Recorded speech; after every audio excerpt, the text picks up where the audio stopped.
जी अक्षय जी, आज 7वां दिन है आपके धरना का। धरना स्थल पे आज बैठे हुए हैं आप। बता सकते हैं कि अभी तक जितना मामला, कल निधि का भी स्टेटमेंट चला है, निधि जी ने भी काफ़ी कुछ कहा है नेहरू युवा केंद्र के बारे में, आप भी सुने होंगे उस स्टेटमेंट को। ये सबको सुनने के बाद भी अभी तक कहीं से कोई सुनवाई नहीं हुआ है, तो आपको क्या लगता है? और कुछ आरटीआई का खुलासा भी आप करने वाले थे, तो उस आरटीआई पे भी थोड़ा प्रकाश डालेंगे जो आप मारे हैं। जी जी जी नेहरू युवा केंद्र। सबसे पहले मैं बता दूं कि 4 तारीख 2019 को हमने एक आरटीआई लगाया था। इसमें राष्ट्रीय युवा महोत्सव में 2018 में नोएडा में जो हुआ था, कितने प्रतिभागी गए थे समस्तीपुर की धरती से, और उसका आधार, चयन का आधार क्या था, तो राज्य कार्यालय पटना को मैंने लगाया। वहाँ से जवाब आया कि वहाँ 5 ही आदमी गए थे, और आधार कार्ड भी हमने मांगा था। भाई कैसे पता चलेगा उसका एज क्या सेक्टर है। लेकिन 5 आदमी कौन से प्रोग्राम के लिए गए थे? राष्ट्रीय युवा महोत्सव होता है, राष्ट्रीय युवा महोत्सव। ये कहाँ पे होता है? ये नोएडा में, दिल्ली में हुई थी, 2018 में हुआ था।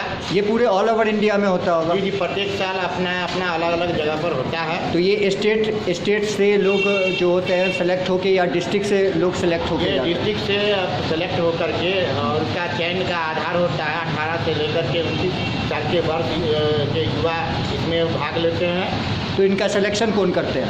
इनके जिला के जो 3 वरीय अधिकारी होते हैं, उनके माध्यम से यहाँ सिलेक्शन होता है। मापदंड देखा जाता है, क्या ये जाने लायक हैं, इनका एज है जाने लायक, तो उस आधार से उनको मतलब भेजा जाता है। सिर्फ एज फैक्टर के आधार पे भेजा जाता है, या और कुछ भी? नहीं, इसमें 18 से लेकर के 29 साल के वर्ष तक लोग जाते हैं, और उनमें खास प्रतिभा भी होना चाहिए। कुछ रचनात्मक, कुछ क्रियात्मक चीज़ वहाँ जो अपने समस्तीपुर के बारे में बता सके, हमने क्या काम किया है, और वहाँ अपने प्रदर्शन कर सके वहाँ पर। मतलब अपने डिस्ट्रिक्ट को रिप्रेजेंट करे उस जगह पर। कुछ अच्छा रिप्रेजेंट। तो कौन कौन गए थे वहाँ पे? 5।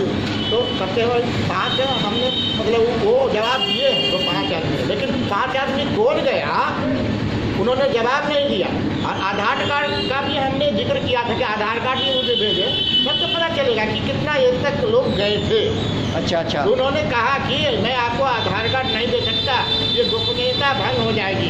तो गोपनीयता भंग हो जाएगी, इसलिए आधार कार्ड नहीं दिया। तो नाम मिला होगा ना कि कौन कौन गए? मुझे जहाँ तक ज्ञात है कि उमेश प्रसाद के बेटा हैं अमित कुमार, वो गए थे। दीपक जी गए थे, साकेत बिहारी जी गए थे, और अन्य कुछ लोग गए थे, मुझे ध्यान में नहीं है, लेकिन इतना बात मालूम है ये लोग गए थे।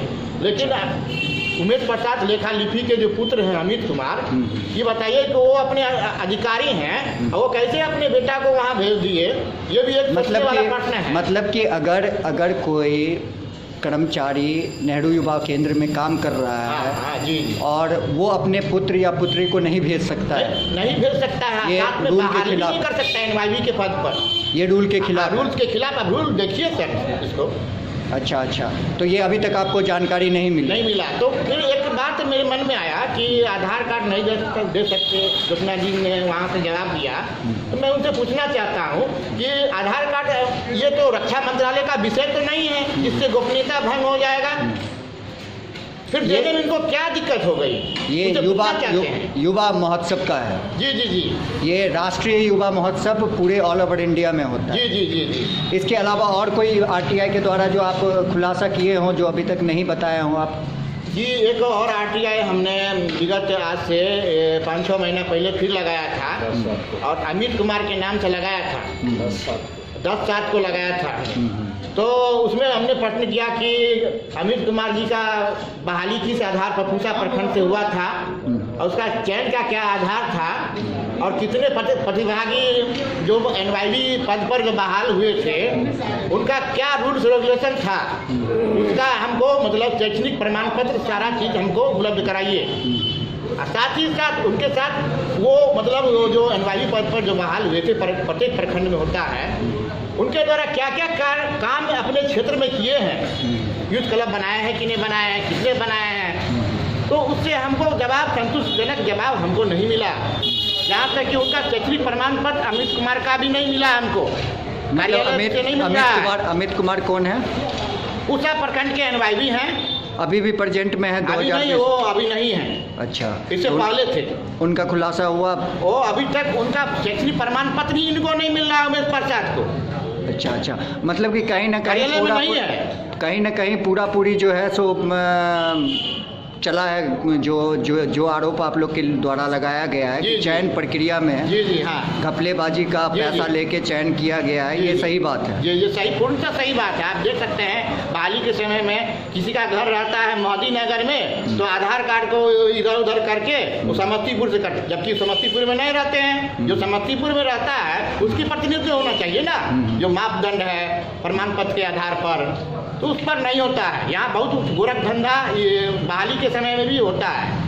तो क्या आपको क्या लगता है कि अभी आज 7वां दिन है आप जी, लोग जी। के धरना का, जी, जी। क्या आप लोग को क्या लगता है कि अभी तक कुछ लगेगा, आगे में कुछ प्रोसेस होने का चांस बन रहा है? देखिए, हमारा संघर्ष जारी है, अंतिम सांस तक हम लड़ेंगे, डरने वाले नहीं हैं। लेकिन अभी तक जो हमको उम्मीद था कि कार्रवाई होगा, लेकिन अभी तक कोई कार्रवाई नहीं हुआ है। इससे बहुत हम दुखी हैं, लेकिन अपना मनोबल हम गिराए नहीं हैं। अपनी अंतिम सांस तक अपना जो भारत सत्याग्रह आंदोलन संगठन के बैनर तले सड़क से लेकर संसद तक हम चरणबद्ध आंदोलन करेंगे, झुकने वाले नहीं हैं। ये दलाल जो उमेश प्रसाद हैं, जो निजी संपत्ति अर्जन किए हैं, इनका हम पर्दाफाश हम आम समाज के युवाओं को जन जन तक पहुंचा के रहेंगे।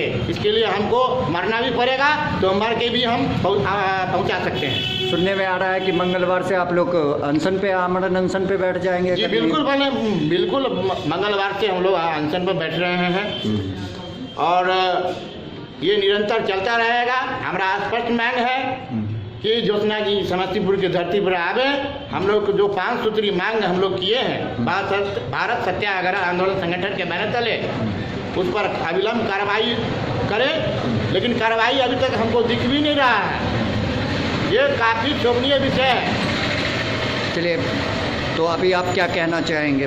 हम तो कहना चाहेंगे कि जल्द से जल्द ज्योत्सना मैडम जो डीजी हैं वो यहाँ आकर धरना स्थल पर आवे और 5 सूत्री जो हमारा मांग है उस पर अविलंब कार्रवाई करें। नहीं कार्रवाई करेंगे तो 22 से मेरा अनशन लगातार चलता रहेगा, रुकने वाला नहीं है।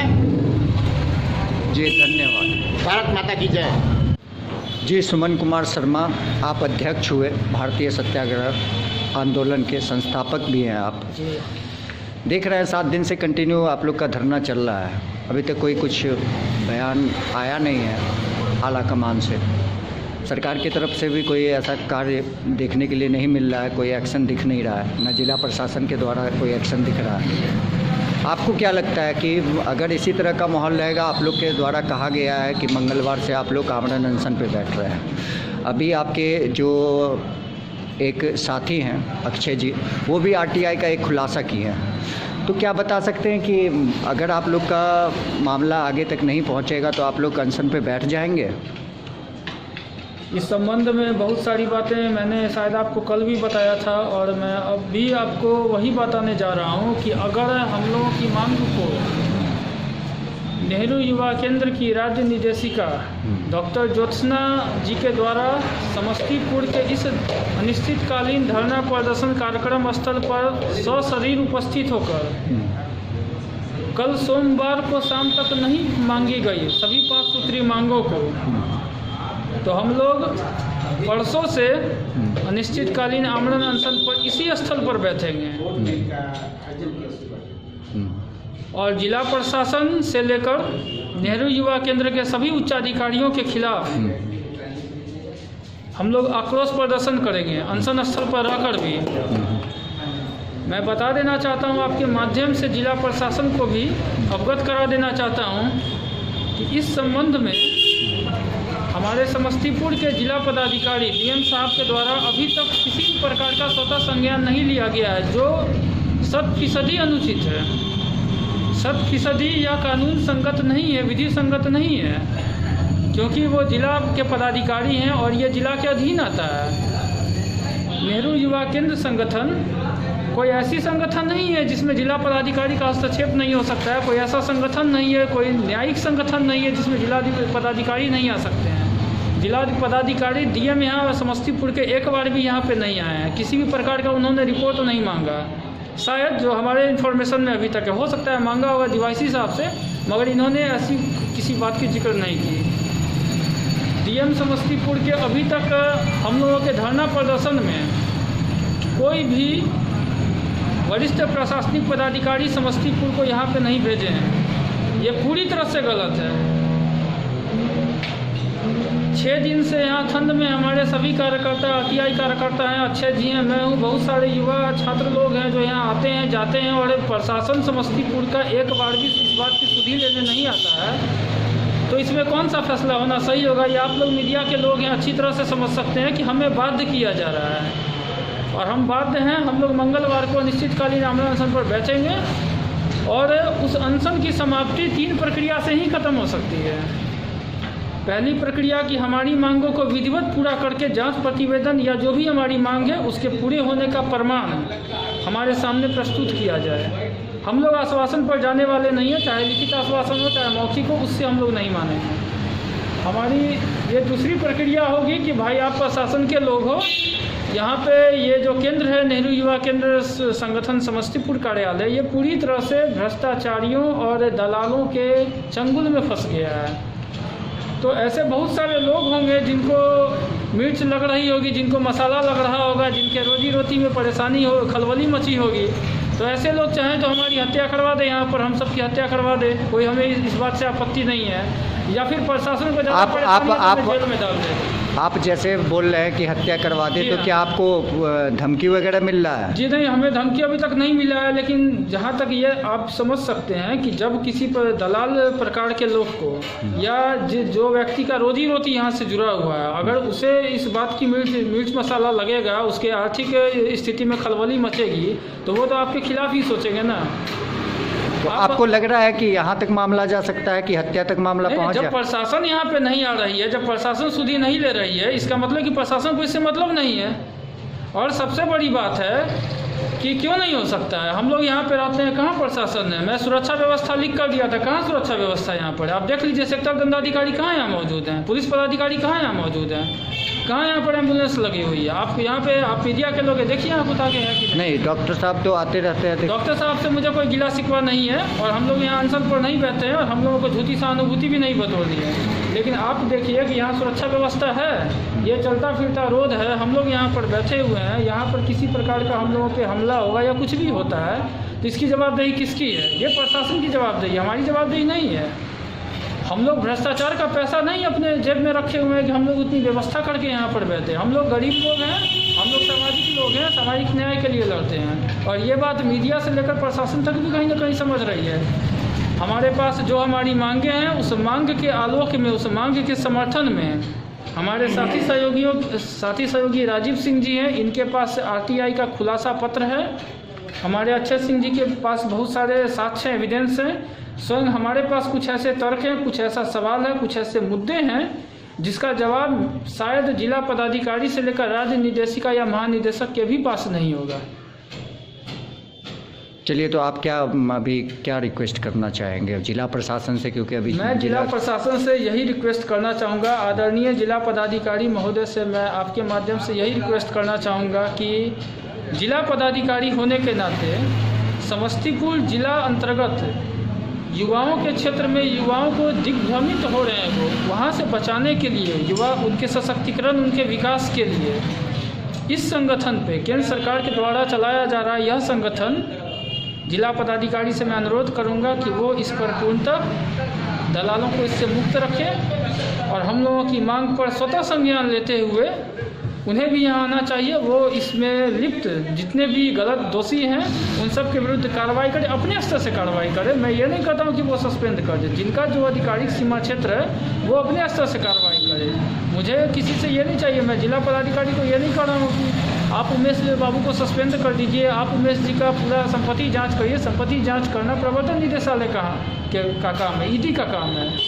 लेकिन क्या जिला पदाधिकारी इस जिला के अधीन एक लेखा लिपिक के खिलाफ लिख नहीं सकते हैं? हमारे पास इस बात का लगातार सबूत आ रहा है, क्या उन्हें दिख नहीं रहा है? उमेश जी के परिवार के लोग अगर एनवाई के में स्थापित हैं तो ये किस आधार पर हैं? किस दस्तावेज के आधार पर है? क्या जिला पदाधिकारी को ये दिख नहीं रहा है? हमारा सवाल बहुत ज़्यादा तीखा सवाल अब जिला पदाधिकारी समस्तीपुर से है कि क्यों, उनके पास कौन सा ऐसा आधार है कि वो इस पे कोई कार्रवाई नहीं कर रहे हैं, स्वतः संज्ञान इस बात पर नहीं ले रहे? किस बात का वो इंतजार कर रहे हैं? अगर आज यहाँ भ्रष्टाचार हो रहा है तो मैं समझता हूँ कि इस भ्रष्टाचार में हमारे जिला पदाधिकारी महोदय समस्तीपुर पूर्ण रूप से शायद चुप बैठे हुए हैं। अगर कोई कार्रवाई कर रहे होंगे, हो सकता है कोई कार्रवाई उनकी हो रही होगी, तो हम सभी बंधुओं के सामने ऐसा कोई प्रतिवेदन प्रस्तुत नहीं है। मीडिया में ऐसी कोई खबर अब तक प्रकाशित नहीं हुई जो यह सत्यापित करे कि जिला पदाधिकारी भी इस पर अमल कर रहे हैं। इस मुद्दे पर हम सभी बंधुओं का 7वां दिन है धरना प्रदर्शन का। आप देख रहे हैं किस तरह का मौसम आ गया है, तो 7 दिन में जिला पदाधिकारी के द्वारा ऐसा हमें लगता है कोई कार्रवाई नहीं किया गया है। और हम अपनी मांग पर अड़े हैं। हम अनिश्चितकालीन आंदोलन करेंगे, हर हाल में करेंगे, और जब तक हमारी मांग पूरी नहीं होगी वो राज्य निर्देशिका को इस स्थल पर आकर करना होगा। ये भी हमारी जिद है। वो वहाँ से नहीं, उन्हें मैं यहाँ बताना चाहता हूँ, यहाँ लाकर दिखाना चाहता हूँ यहाँ की गंदगी। वो यहाँ पर आए, यहाँ की गंदगी को देखे, समझे, उस पर त्वरित कार्रवाई करें। हमें उसका जांच प्रतिवेदन चाहिए, हमें आश्वासन नहीं चाहिए, हमें लिखित नहीं चाहिए कि मैं 15 दिन में कर दूंगी, मैं 25 दिन में कर दूंगी। ये सब प्रशासन में विभाग में होते रहता है। तो हम लोग यहाँ 7 दिन से इसके लिए नहीं बैठे हैं कि कोई कहीं से आकर हमें आश्वासन दे दे। हमारी फ़ोन पर उनसे वार्तालाप हुई तो उस पर भी वो आश्वासन नहीं दे रही थी। आप समझ सकते हैं कि राज्य निर्देशिका बहुत ही खुशनुमा अंदाज में कह रही है कि मैं तो आप लोगों के समस्याओं पर कार्रवाई कर ही रही हूँ, आप लोग क्यों वहाँ बैठे हुए हैं? आप लोग के दुख को देखकर हमें दुख होता है। बताइए ये किस तरह की भावना है? कोई यहाँ बैठा हुआ है, आप कार्रवाई कर रहे हैं, तो उसका जांच प्रतिवेदन क्यों नहीं लाया गया हमारे सामने? अगर वो उन्होंने जांच प्रतिवेदन अगर वो प्रस्तुत करती तो हम सभी भाई बंधु उठ जाते। अगर हम लोग संतोषजनक कार्रवाई से संतुष्ट होते तो, मगर ऐसा कुछ हुआ ही नहीं है। चलिए, बहुत बहुत धन्यवाद।